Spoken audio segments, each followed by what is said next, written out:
प्रधानमंत्री जी एक दिन प्रकट होते हैं, कहते हैं मेरी तपस्या में कमी हो गई, हम कानून वापस ले रहे हैं। 7 दिन तक इसी संसद के परिसर में हम लोग निलंबित करके रखे गए।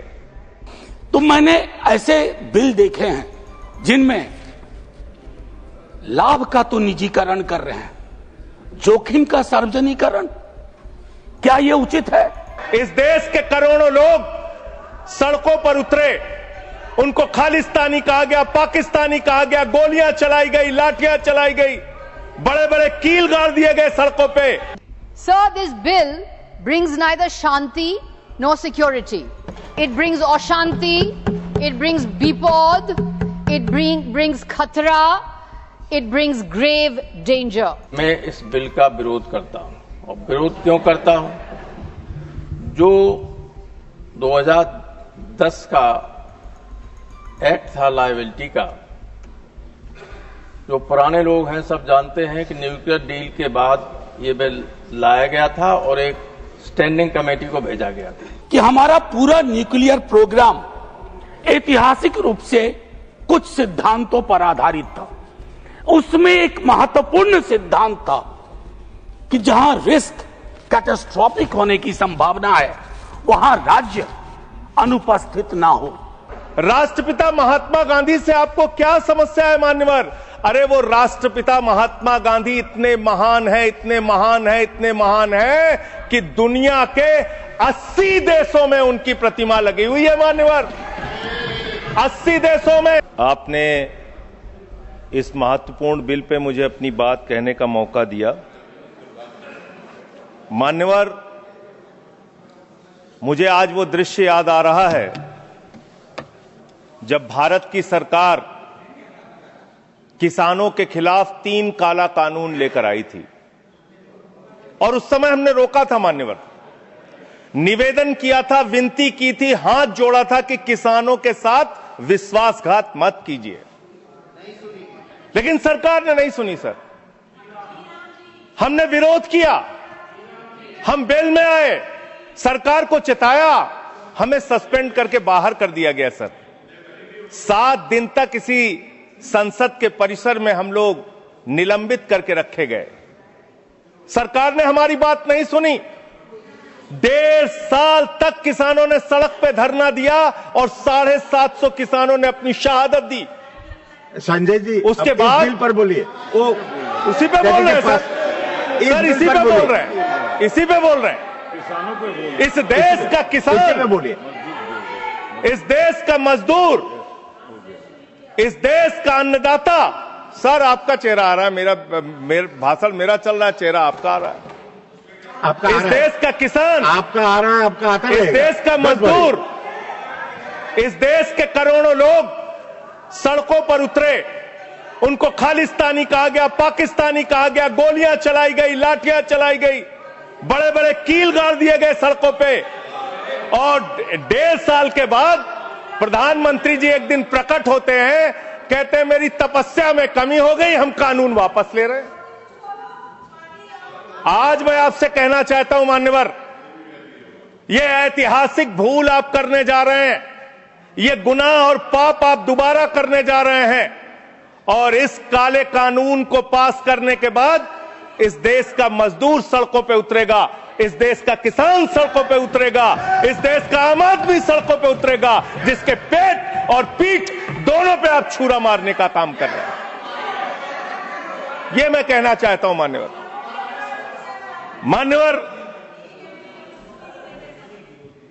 मान्यवर, यह बिल किस मंशा और उद्देश्य के तहत लाया गया है? इस बिल को आपने कह दिया जी राम जी बिल है, जी राम जी बिल है। भगवान श्री राम का नाम लेके कितना गुनाह आप अपना छिपाना चाहते हैं, कितना गुनाह छिपाना चाहते हैं? राष्ट्रपिता महात्मा गांधी से आपको क्या समस्या है मान्यवर? अरे वो राष्ट्रपिता महात्मा गांधी इतने महान है, इतने महान है, इतने महान है कि दुनिया के 80 देशों में उनकी प्रतिमा लगी हुई है मान्यवर।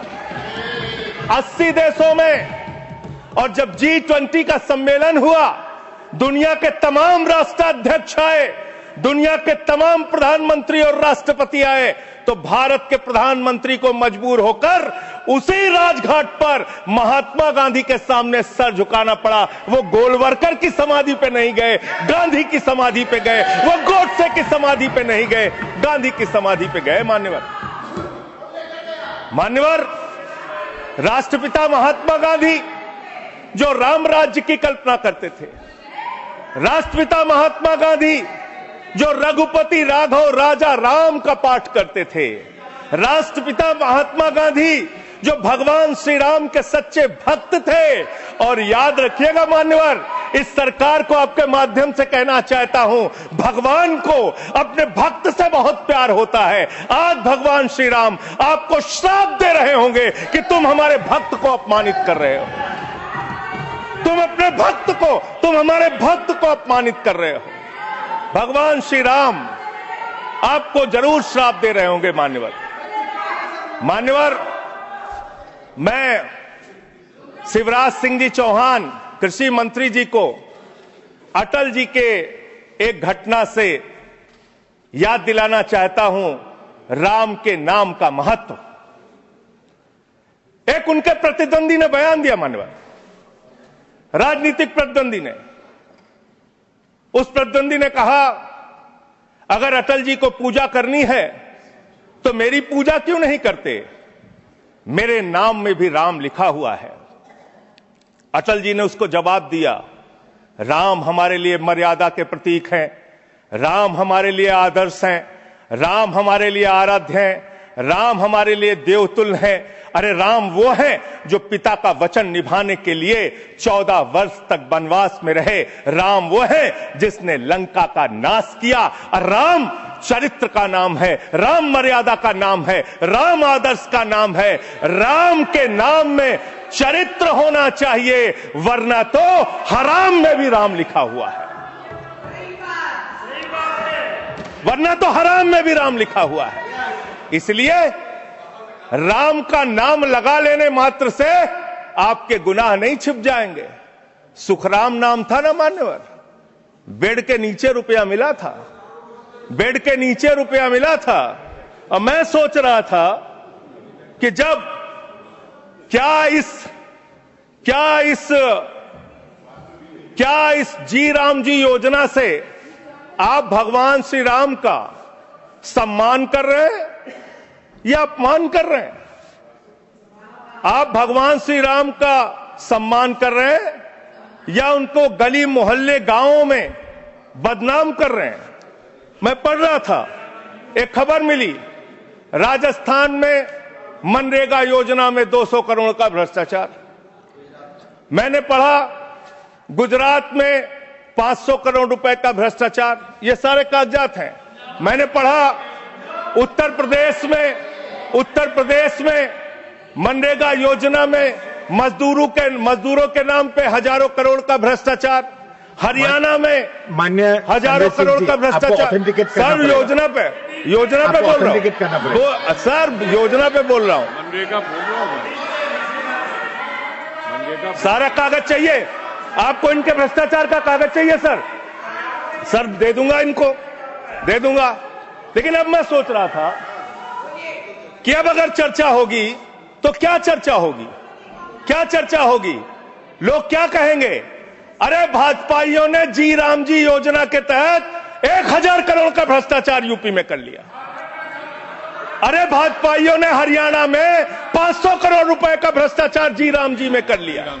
अरे भाजपाइयों ने महाराष्ट्र में जी राम जी के नाम पे करोड़ों का भ्रष्टाचार कर लिया। हाइपोथेटिकल बात कर रहे हैं। भाजपाइयों ने गुजरात में तो क्या बोलूं सर, क्या आपत्ति है इनको सर? क्या बोलूं, जी राम जी ना बोलूं सर? अब तो गुजरात में सैकड़ों करोड़ का भ्रष्टाचार भाजपाइयों ने जी राम जी के नाम पे कर लिया। पूरे देश में गांव में बिल पास विधायक, इनके बीजेपी के विधायकों ने जी राम जी योजना में भ्रष्टाचार कर लिया। तो ये आप राम को सम्मान दे रहे हैं कि राम को अपमानित कर रहे हैं? आप राम को अपमानित कर रहे हैं। अरे बैठ जाओ, चंदा चोरी की है तुम लोगों ने। बैठ जाओ, चंदा चोरी की है तुमने भगवान श्री राम के नाम पे चंदा चोरी की है। बैठ जाओ, रिकॉर्ड में नहीं जाएगा। बैठ जाओ। It's not going on.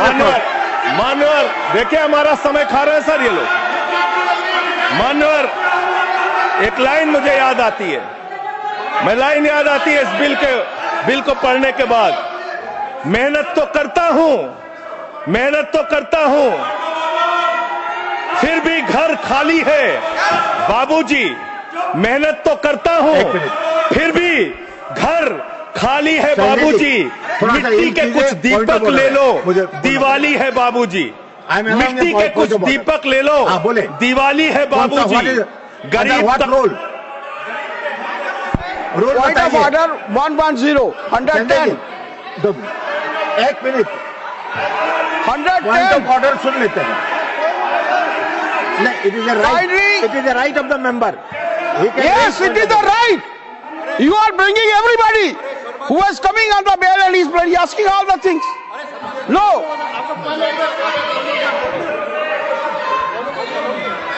आप अंडर व्हाट रूल? अगर बिल के साथ या बिल से रिलेटेड नहीं है वो रिकॉर्ड में नहीं जाएगा। मैं यही कहना चाहता हूं, kindly refer the scope of the debate. He is crossing Honorable Vice Chairman Sahab, he is crossing all the limits. There is no mention either he should speak against the bill or in favor of the bill. पहले उनको दे। मान्यवर बैठिए, either he should speak in favor of the bill or he should speak against the bill. He is not speaking against the bill, he is speaking against the Ram. How you can expect every that will agree to it? Role बताइए, role.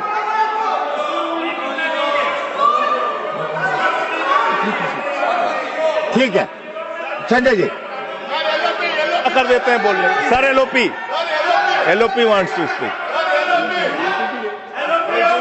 जब आपने उनको allow किया LOP को करिए। आपका समय कम है, उनको अलाउ। आपका समय से जाएगा है? आपका समय जो सर उनका हमारे में से आपका समय पॉज कीजिए सर, पॉज कीजिए। You asked me to stand. अभी नहीं, पॉइंट ऑफ ऑर्डर मैंने सुन लिया है। देखिए मैंने सुन लिया। नो हाँ, वो देखिए जो हाइपोथेटिकल बात है वो रिकॉर्ड में नहीं जाएगा। मैंने ऑलरेडी रूलिंग दे चुका है। बताइए। डिप्टी चेयरमैन साहब, आप बड़े सीनियर लीडर है और आप ये सब प्रोसीजर तो आपको मालूम है, फिर बताने की जरूरत नहीं है।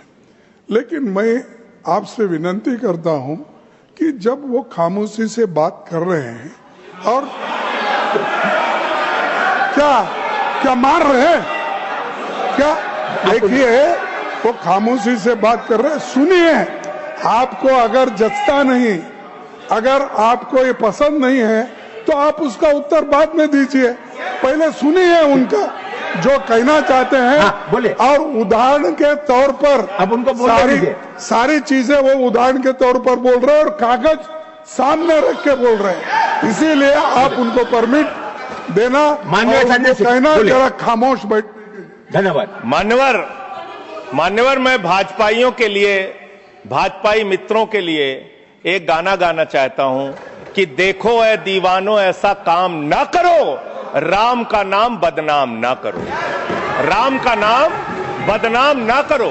इस जी राम जी योजना के नाम पे पूरे देश में आप लोगों का जो भ्रष्टाचार है, हम नहीं चाहते कि वो हमारे आराध्य भगवान श्री राम के साथ जुड़े। आप वो भ्रष्टाचार, वो चोरी, वो सारे कुछ लूटखोरी वो जोड़ना चाहते, कमीशन खोरी राम जी के नाम से जोड़ना चाहते हैं। लेकिन मैं क्या करूं मान्यवर, मैं तो कह रहा हूं, आप फिर आ गए मान्यवर।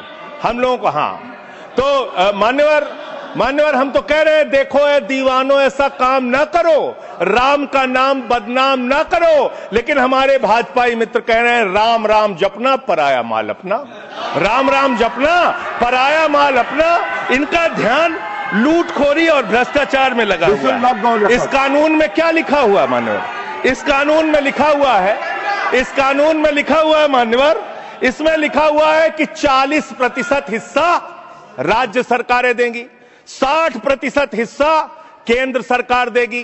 पहले 90% हिस्सा केंद्र सरकार देती थी, 10% हिस्सा राज्य सरकारें देती थी। आज तो ज्यादातर राज्य सरकारें आपकी नीतियों की बदौलत, आप जीएसटी का पैसा खाते हैं, राज्यों के टैक्स का पैसा खाते हैं, आपने राज्यों को खोखला कर दिया, आपने राज्यों को कर्ज में डुबा दिया। अब आप कह रहे हैं राज्य सरकारें इसमें पैसा लगाएंगी, यानी आप इस योजना को मारना चाहते हैं, आप इस देश के मजदूरों का हक मारना चाहते हैं, इस योजना को पूरी तरीके से खत्म और समाप्त करना चाहते हैं। इस मंशा से आप इस योजना को लेके आए हैं, क्योंकि राज्यों के ऊपर आज जो कर्जा है वो मैं पढ़ के आपके सामने सुनाना चाहता हूं।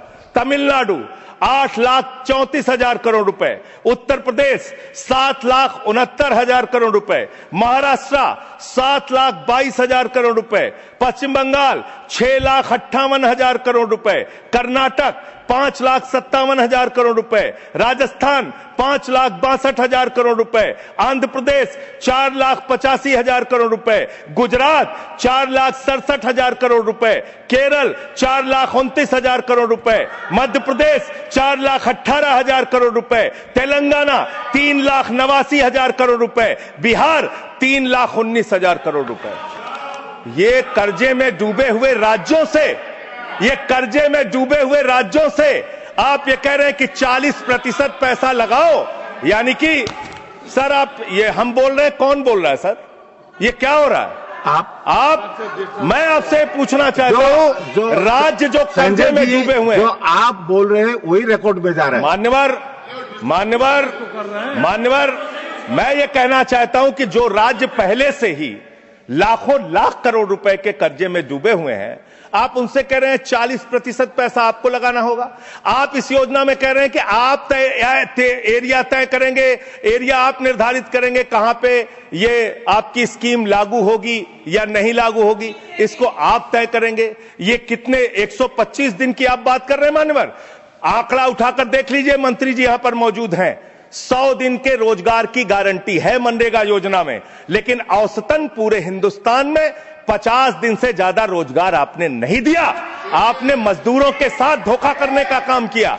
और आंकड़े ये बताते हैं कि आपका जो बजट का निर्धारण होता है 12 करोड़ लोगों के लिए 267 रुपए के हिसाब से अगर आप मजदूरी निर्धारित करते हैं तो करीब करीब 3,13,000 करोड़ रुपए बनती है। आप उसके लिए 86,000 करोड़ रुपए का बजट रख रहे हैं, यानी कि मंशा आपकी शुरू से स्वयं यही है कि आप इस योजना के तहत लोगों को काम नहीं देना चाहते हैं, मजदूरी नहीं देना चाहते हैं। लेकिन मजदूरों के हक में, मजदूरों की आवाज उठाने वाले लोग देश भर में संगठित हो रहे हैं। ये आप दूसरा अपराध करने जा रहे हैं। मैं आपको कहना चाहता हूं, आपके माध्यम से इस सरकार को चेतावनी देना चाहता हूं।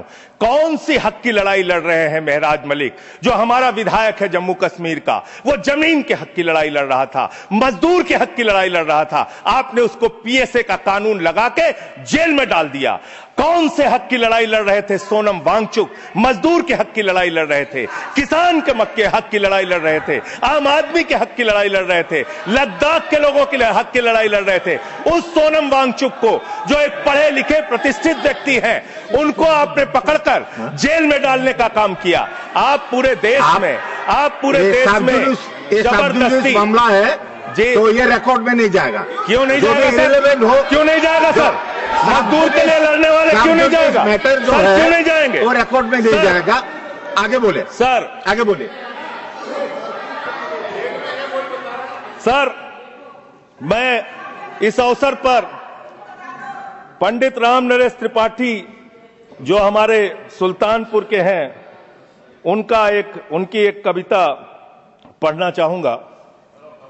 ना मंदिर में, ना मस्जिद में, ना गिरजे के आसपास में, ना पर्वत पर, ना नदियों में, ना घर बैठे, ना प्रयास में, ना कुंजों में, ना उपवन में, शांति भवन या सुख निवास में, ना गाने में, ना बाने में, ना आशा में, ना ही हास में, ना छंदों में, ना प्रबंध में, ना अलंकार, ना अनुप्रास में, खोज ले कोई राम मिलेगा दीन जनों की भूख प्यास में। खोज ले कोई राम मिलेगा दीन जनों की भूख प्यास में। आप दीन जनों को भूखा रख के, उनकी मजदूरी छीन के, उनके हाथ का काम छीन के, उनका रोजगार छीन के, आप चाहते हैं उनके पेट पे लात मार के, आप चाहते हैं कि आप सिर्फ इस योजना का नाम बदल देंगे, इस योजना का नाम बदल देंगे तो पूरे देश में आपका महिमा मंडन हो जाएगा। अब आपका ये नकली काम इस देश के अंदर चलने वाला नहीं है। पूरा देश आपकी सच्चाई जान चुका है। मान्यवर, पिछले दिनों मैंने पदयात्रा शुरू की थी अयोध्या से लेकर सरयू से संगम तक। अयोध्या में किसान आए हमारे पास, बहुत सारे किसानों ने आकर कहा किस तरीके से अयोध्या के अंदर किसानों की जमीनों का कब्जा किया जा रहा है प्रशासन के द्वारा, भारतीय जनता पार्टी की सरकार के द्वारा। वहां पर किसानों के ऊपर लाठियां चला के, गोलियां चला के, बुलडोज करके उनकी जमीनें औने पौने दामों में ली जा रही है। मान्यवर, औने पौने दामों में उनकी जमीनें ली जा रही हैं। और वो जमीनें मान्यवर वो जमीनें जो ली जा रही हैं किसानों से, वो जमीनें बड़े बड़े बिल्डर को बेची जा रही हैं, किसानों से 5 लाख रुपए बिस्वा जमीन ली गई अयोध्या में। अरे सुनो ध्यान से, किसानों से 5 लाख रुपए बिस्वा अयोध्या में जमीन ली गई और लोढ़ा ब्रदर्स ने उसी जमीन को प्लाटिंग करके 1,80,00,000 रुपए में बेचा। आप धंधा कर रहे हैं, प्रभु श्री राम के नाम पे आप धंधा कर रहे हैं, अयोध्या के लोगों को लूटने का काम कर रहे हैं, अयोध्या के किसानों को लूटने का काम कर रहे हैं। इसीलिए अयोध्या के लोगों ने आपको हराया, इसीलिए अयोध्या के लोगों ने आपको हराया। और यही आपका चरित्र रहेगा तो पूरे देश में जनता आपको जवाब देगी, जनता आपको हराने का काम करेगी। ये मजदूरों का हक मारने का काम जो आप कर रहे हैं, इसको बंद कीजिए। मानवर, मैं अंतिम बात कहना चाहता हूं, मानवर बोले, जब ये मनरेगा योजना लाई गई तो इस बिल को अस्थायी समिति में भेजा गया था। आज जब आप नई योजना लेकर आ रहे हैं, इसको अस्थायी समिति में आपने क्यों नहीं भेजा? क्या आप छिपाना चाहते हैं? क्या आपकी मंशा है? ये आप बताइए। और अंत में इन्हीं लाइनों के साथ कि हम मेहनतकश इस दुनिया से जब अपना हिस्सा मांगेंगे, एक बाग नहीं, एक खेत नहीं, हम सारी दुनिया मांगेंगे। इस देश का मजदूर आपके खिलाफ खड़ा होगा, अपनी आवाज को बुलंद करेगा। इंकलाब जिंदाबाद, वंदे मातरम, जय श्री राम, जय श्री राम। कोई श्री राम का नाम नहीं लिया। एस निरंजन रेड्डी। माननीय प्रोफेसर मनोज कुमार झा जी। शुक्रिया उपसभापति महोदय। इस चर्चा में मैं अपनी कुछ आपत्तियां अपने दल की ओर से दर्ज कराना चाहता हूं। आपत्तियां हैं, आलोचना है और उसके पीछे मकसद है कि संसद की इमारत इसीलिए बनी है। महोदय, हाल में मैंने एक किताब पढ़ी गोपाल कृष्ण गांधी जी की, द अनडाइंग लाइट। पता नहीं मंत्री जी ने वो किताब पढ़ी या नहीं, मैं आग्रह करूंगा, क्योंकि न्यूक्लियर पावर और न्यूक्लियर एनर्जी को लेकर के बड़ा लंबा हमारा एक इतिहास रहा है। राजगोपालाचारी जी और जवाहरलाल नेहरू और बाकी अन्य के बीच में कई खत, कई तरह के पोजीशंस शेयर किए गए। तो मैं माननीय मंत्री जी से आग्रह करूंगा कि इतिहास में आजकल वैसे भी दौर चला हुआ है काउंटर फैक्चुअल इमेजिनेशन का, तो एक सही के इतिहास से कुछ सबक ले। सर, माननीय उपसभापति महोदय, न जाने क्यों इस बिल को देख करके मुझको लगता है कोई अदृश्य शक्ति है जो शांति, ओम शांति करवा रही है। कोई अदृश्य शक्ति है। उस अदृश्य शक्ति का नाम 1 है, 2 है, 3 है या समृद्धि के 5 टापू इस शांति के पीछे हैं। यह मैं इतिहास के आकलन के लिए, सदन के आकलन के लिए, आने वाली पीढ़ियों के आकलन के लिए छोड़ता हूं। लेकिन इतना जरूर कहूंगा माननीय उपसभापति महोदय आपके समक्ष कि हमारा पूरा न्यूक्लियर प्रोग्राम ऐतिहासिक रूप से कुछ सिद्धांतों पर आधारित था। उसमें एक महत्वपूर्ण सिद्धांत था कि जहां रिस्क कैटास्ट्रोफिक होने की संभावना है वहां राज्य अनुपस्थित ना हो। मैं राज्य की अनुपस्थिति का दस्तावेज देख रहा हूं एक अदृश्य शक्तियों के प्रभाव में। मैं माननीय उपसभापति महोदय, दुनिया में बेस्ट प्रैक्टिसेस हैं। मैं छोटा उदाहरण दूं, चाइना का कंट्रीब्यूशन ग्लोबल न्यूक्लियर आउटपुट में 16% है, फ्रांस का 14% है, रशिया का 8% है। मैं 3 ले रहा हूं और इन तीनों में स्टेट ओनरशिप की प्रबलता, प्रमुखता है। उसी के इर्द गिर्द ये पूरा प्रोग्राम है। हां, इसमें एकमात्र अपवाद है यूनाइटेड स्टेट्स ऑफ अमेरिका, जहां 80% निजी हाथों में है। American model can not be considered as the best practice model for my country, keeping in view the inconsistent position of a country called United States of America. अगर कोई अपमान होता है तो वो पक्ष का नहीं, हमारा भी होता है, इस देश का अपमान होता है। तो हमें वो चीजें रखनी चाहिए थी। क्या हमने इसका जियोपॉलिटिकल कॉन्सिक्वेंस सोचा? जियोपॉलिटिकल कॉन्सिक्वेंस क्या है? मैं आपको एक छोटा उदाहरण देता हूं। हमारी जो जानकारी है मीडिया के माध्यम से, अखबारों के माध्यम से, बीते कई वर्षों में फ्रांस और रशिया के साथ हमारी बातचीत चल रही थी स्टेट ओनरशिप के मॉडल को और प्रबल बनाने की और प्रखर बनाने की और ताकत देने की चल रही थी बातचीत। इसके दस्तावेज है। उस पर यह विराम लगा देता है, ना जाने कैसे। मतलब अगर सीधे शब्दों में कहूं तो मैंने ऐसे बिल देखे हैं जिनमें लाभ का तो निजीकरण कर रहे हैं, जोखिम का सार्वजनिकरण। क्या यह उचित है भारत की जनता के लिए, भारत के नागरिकों के लिए? मैं कई बार इस सदन में कह चुका उपसभापति महोदय, कोई सरकार अमृत पी के नहीं आती है। हर सरकार का एक आखिरी दिन होता है। लेकिन इस तरह की चीजें अगर हम कर जाएंगे, इसके लिए डिलीट बटन आसानी से नहीं दबता है। ये ह्यूमन साइकोलॉजी में, ह्यूमन हिस्ट्री में डिलीट बटन का प्रावधान नहीं है। मैं एक चीज और कहूंगा माननीय उपसभापति महोदय, ट्रांसपेरेंसी के पूरे क्लॉज से पता नहीं क्या दिक्कत है। हम आरटीआई को खत्म होता देख रहे हैं, आरटीई को खत्म होता देख रहे हैं, और तो और छोड़िए, राम का नाम लगा करके राइट टू वर्क आर्टिकल 41 के तहत उसको भी खत्म होता देख रहे हैं। अब इसमें कहते हैं कि रेस्ट्रिक्टेड इंफॉर्मेशन, सेफ्टी वायलेशन और रेडिएशन लीक्स को लेकर के। सर, एक चीज तो मैं कंसिस्टेंटली देख रहा हूं इस सरकार के बिलों में, और कभी कभी मैं सोचूं कि इस पर अगर कोई कंटेंट एनालिसिस हो। Most of the bills are attacking the architecture of federalism. Architecture of federalism, what kind of problem? देखिए सर, ये पहली बार नहीं हुआ है। जब ओवरवेलमिंग मेजॉरिटी आती है ना, तो टेम्पटेशन बहुत खतरनाक आते हैं।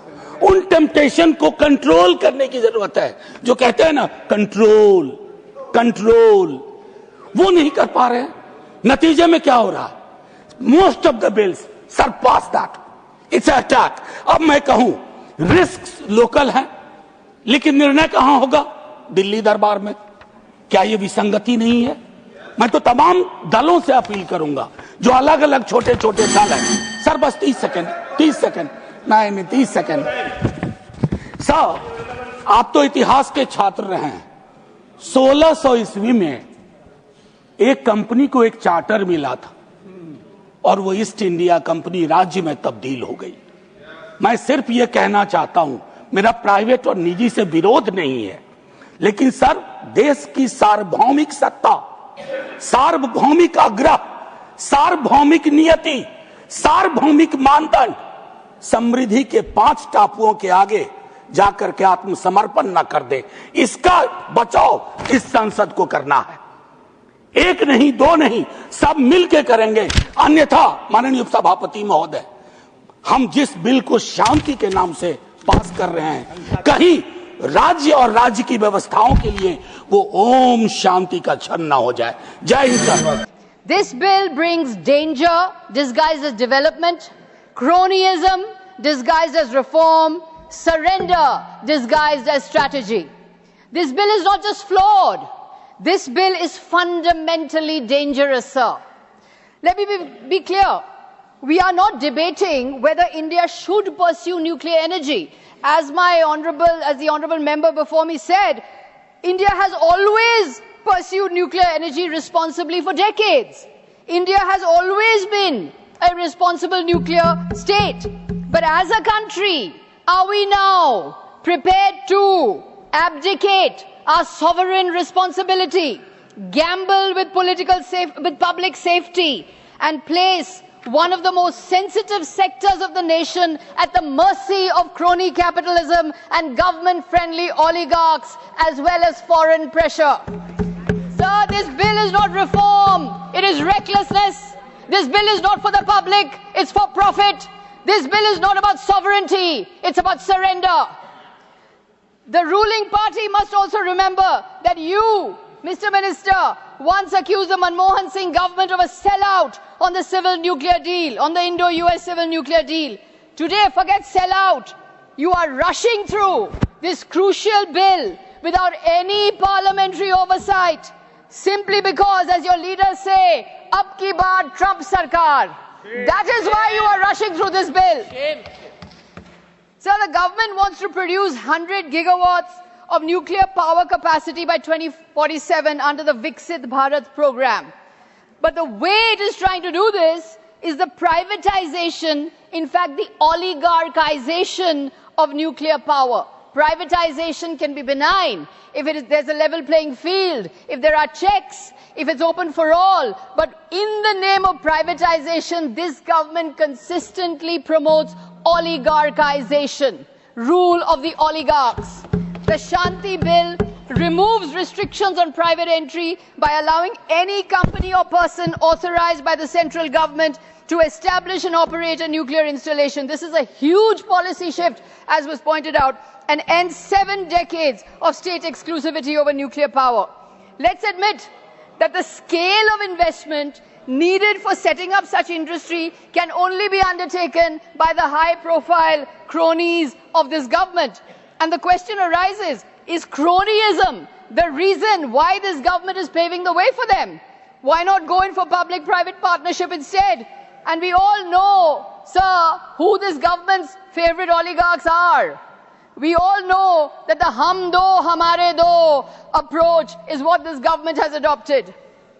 From the vision of the father of our nuclear program, Homi J. Bhabha, to the resolve shown at both Pokhran 1 and 2, India's nuclear program has always been deliberately kept under public control. This is because nuclear power, sir, can be so deadly, that the cost of failure is absolute. One mistake can poison the land, the water, and lives for generations to come. Nuclear energy is not normal commercial activity, sir. It is not telecom, it's not aviation, it's not even defense manufacturing.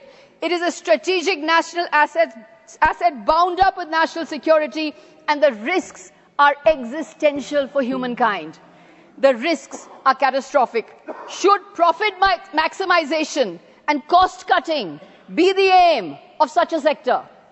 At the core of the bill is a highly diluted liability regime, a reworked liability framework under Chapter 3, which caps the maximum compensation for any single nuclear incident, with the operator's liability limited to installation-specific ceilings set out in the second schedule. So the doctrine of absolute liability, held by the Supreme Court in the 1984 Bhopal gas disaster, is being limited.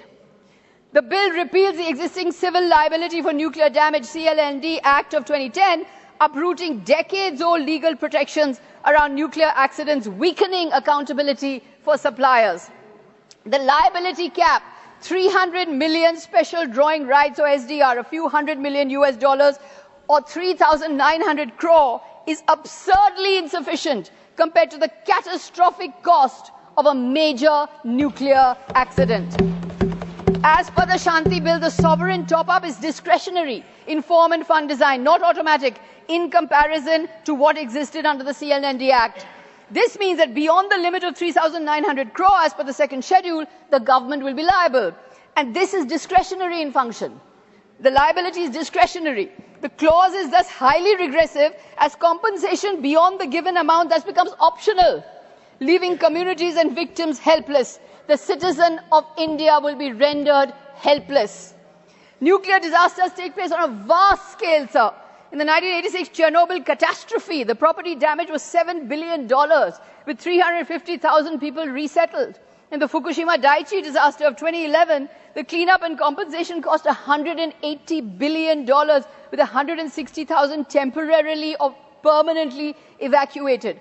So why this cap on liability, given the high urban population densities around sites like Tarapur and Kudankulam?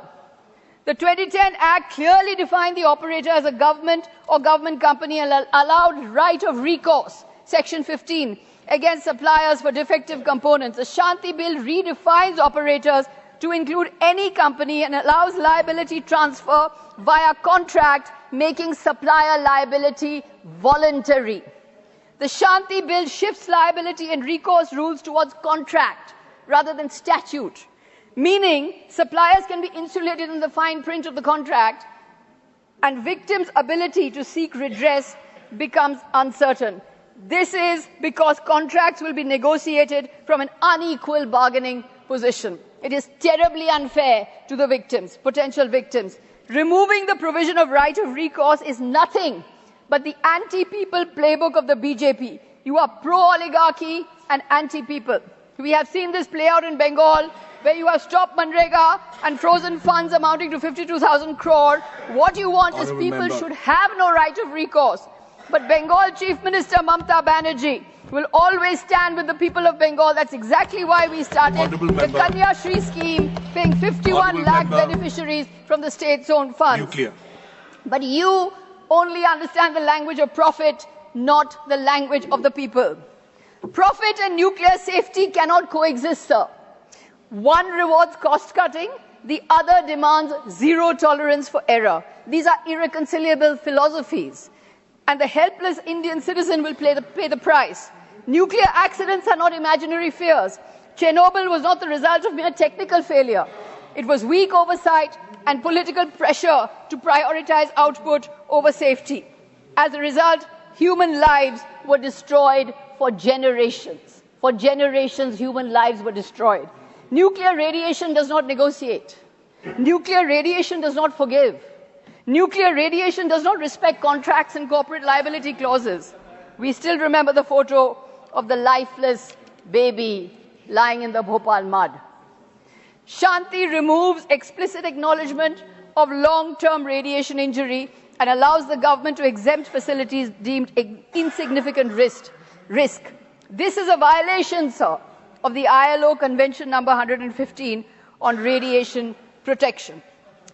The bill also reflects a blind and obsessive push for nuclear expansion without adequate debate on alternatives or consequences. India is blessed with solar, wind, hydro, and storage potential. A responsible energy transition demands balance, not fixation on the one source.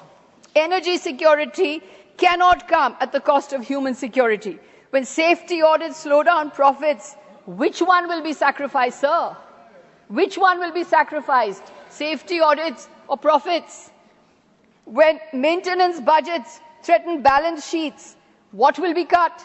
When emergency preparedness looks expensive, who will take responsibility? The global trend is to strengthen, not weaken safety norms, but this bill, Mr. Minister, is going in the opposite direction to what the global trend is. But the real shocker of the bill is this, sir. This sudden enthusiasm for opening India's nuclear sector coincides very conveniently with the intense foreign pressure, particularly from the United States, to allow private and foreign companies access to India's nuclear market. Under the existing DP IIT FDI policy, private entities in atomic energy can attract up to 49% foreign investment. By removing the government company only clause, the Shanti Bill enables such FDI. This is startling. Will foreign entities now gain control over one of the most strategic resources of our country? Shame.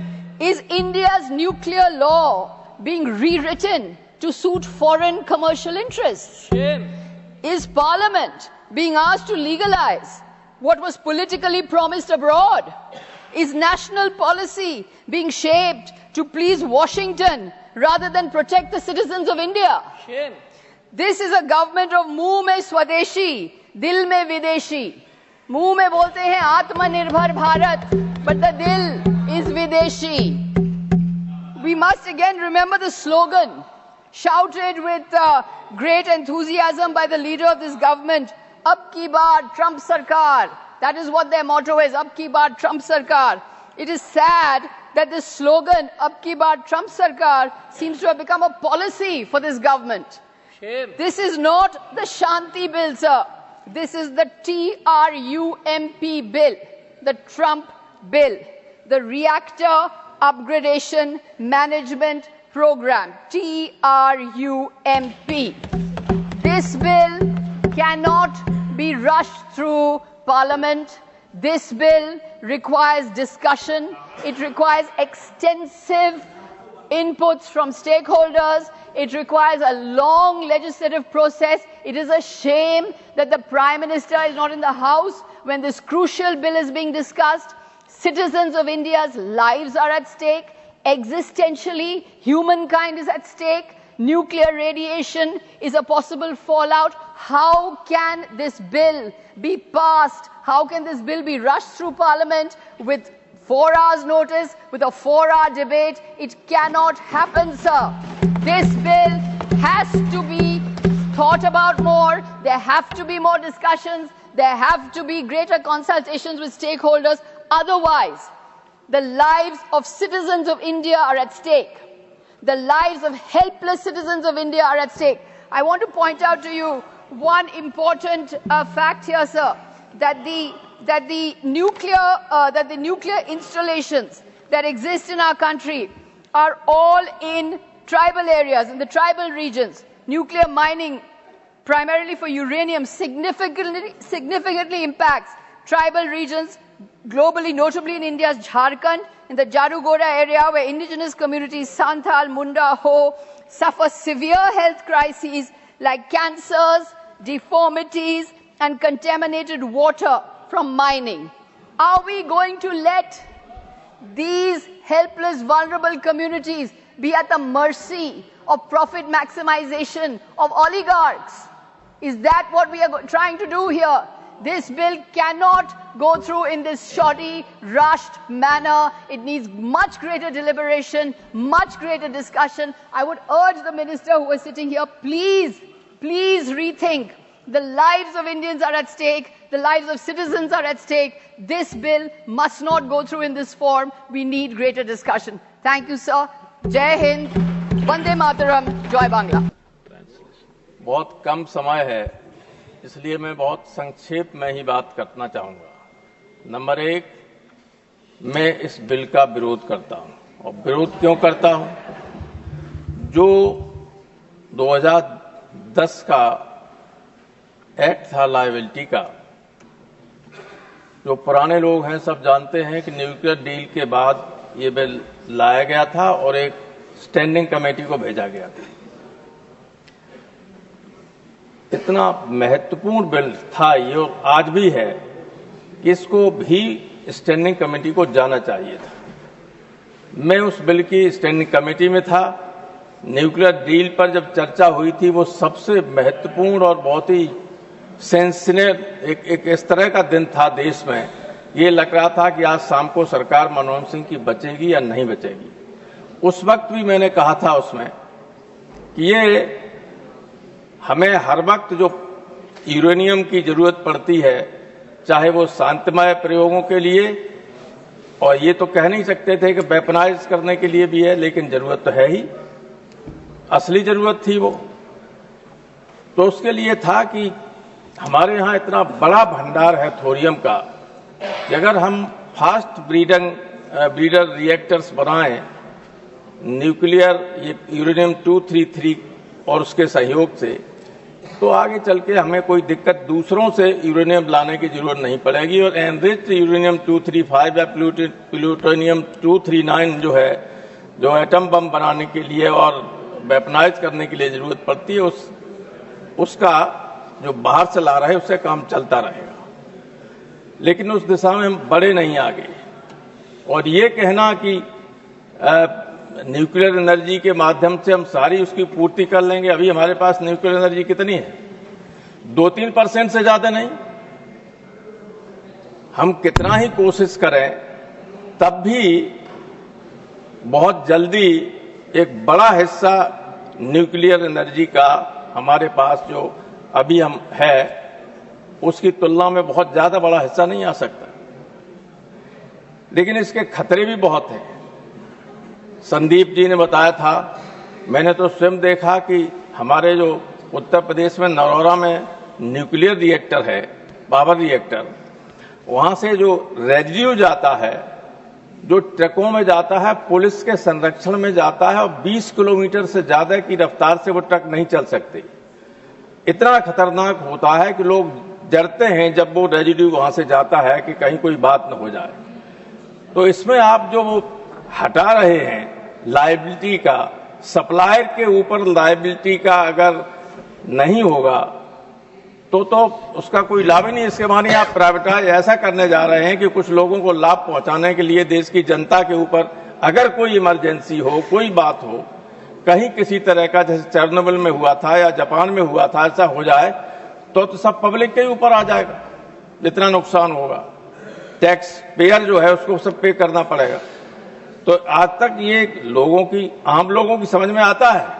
सड़क पर चलने वाला आदमी भी कह रहा है कि लगता है हमारे यहाँ का जो भंडार है थोरियम वगैरह का, वो किसी को देने के लिए साजिश की जा रही है और घुमा फिरा के ये व्यवस्था की जा रही है कि जो सप्लाई करेगा, चाहे न्यूक्लियर रिएक्टर करे या उससे संबंधित और कोई चीज करे, उसकी गलती होने पर भी खामियाजा जनता को भुगतना पड़ेगा, उसको कोई कंपेंसेशन ज्यादा देना ही नहीं पड़ेगा। इसलिए मेरी सरकार में बैठे हुए लोगों से ये प्रार्थना है कि इस पर एक बार विचार करें और सिलेक्ट कमेटी को इस बिल को भेजें, क्योंकि ये जनता के हितों के खिलाफ बिल है। जो कुछ लोगों के इंटरेस्ट के लिए लाया जा रहा है, ये आम लोगों में इस तरह की चर्चा है और वो वास्तविकता भी है। जब जब लोगों ने संदेह व्यक्त किया कि गवर्नमेंट इसलिए करने जा रही है, हुआ भाई, ये भी वही होगा। 2-3-4 लोग प्लेयर हैं जो इस फील्ड में भी घुसाएंगे, वो छोड़ ही नहीं सकते। आप आश्चर्य करेंगे कि दिल्ली में भी कचरे का जो नीलामी हुई, हजारों करोड़ की थी, उसमें भी देश के सबसे बड़े बिजनेसमैन ने टेंडर डाल दिया। Thank you. तो कोई क्षेत्र छोड़ना ही नहीं चाहते जिस पर मोनोपोली उनकी रहो। और आप देख लीजिएगा, नोट कर लीजिए, ये जो बिल आप पास कर रहे हैं, इसके माध्यम से आज नहीं तो कल इस न्यूक्लियर क्षेत्र में भी 1-2 बाहर के लोगों की तो होगी, हिंदुस्तान के भी 1-2 लोगों की ऐसी मोनोपोली हुई, गवर्नमेंट का उस पर कोई नियंत्रण नहीं होगा। AER भी कुछ भी नहीं कर सकता है। इसलिए अभी भी वक्त है कि इस बिल में संशोधन करने के लिए इस बिल को सिलेक्ट कमेटी को भेजें आप, और यही मेरी आपसे प्रार्थना है। और इसके साथ में इस बिल का विरोध करें। Thank you professor. Now honourable member जगेश राम।